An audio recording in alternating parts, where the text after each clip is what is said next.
How often would you clean a car? And like a car, did you also know that we need to clean ships? But unlike your car, a ship is even more affected when you don't clean its hull, which is the main body of the ship. I'm Michelle from Odyssey, and today, let's dive into an age-old problem that's been plaguing the shipping industry. These are what you call marine fouling, and marine fouling causes ships to slow down by causing drag onto the ship hull, and the ship burns more fuel and money and emits even more greenhouse gases. Besides damaging your ship, marine fouling also damages your wallet. For a ship owner, the damage is $780,000 per ship annually. The market opportunity to cure marine fouling is huge.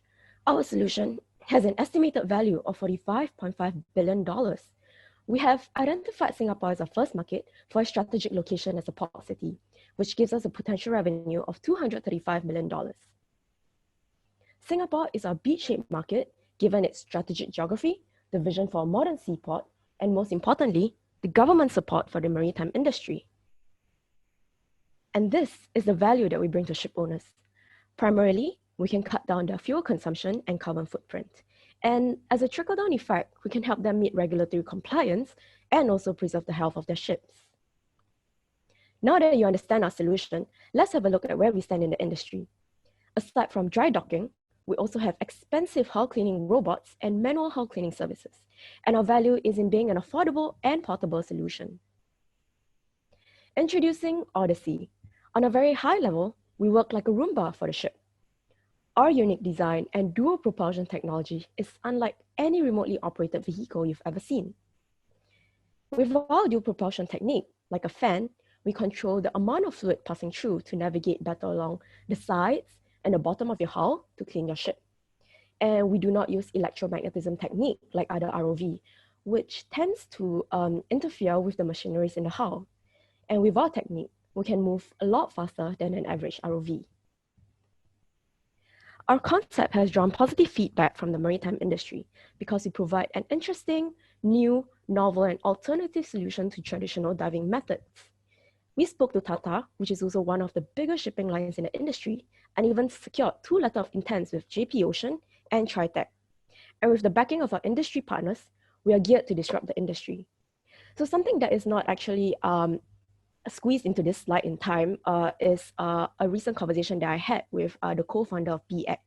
And she said that we are really intrigued with our solution and our concept, and she's very excited to see our prototype once the COVID situation is over and to give us a more positive feedback to see how we can improve on the engineering aspect. We built our prototypes to assess, firstly, the agility, and secondly, the responsiveness of the system, to assess how well the controls will be once placed on an actual ship hull. For prototype 1 to 2, you can see that these are the improvements made, and we will later on elaborate more in the demo video and Q&A session later. This is how we intend for our business to run. We charge each unit on a per cleaning basis.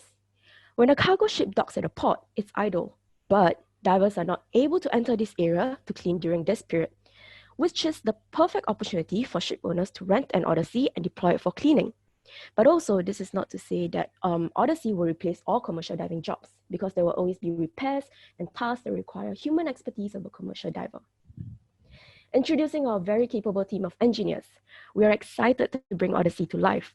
Matthew and Sanhui are product engineers, drone enthusiasts who have a combined experience of 8 years in designing and creating drones. And with the skills that they have with the various internships, they have designed and conceptualized Odyssey and even brought it to life. And I'm Michelle, and I've worked in various corporate innovation projects. Currently, I'm on an internship to work with an innovation consulting firm on various maritime projects, which allows me to talk to maritime corporates. This is our timeline, and we're currently in phase 2. As we enter phase 3, we will need additional monetary support to develop our prototype and to achieve our goal of having a paying customer of JP Ocean in phase 4. So we've come to the end of the presentation.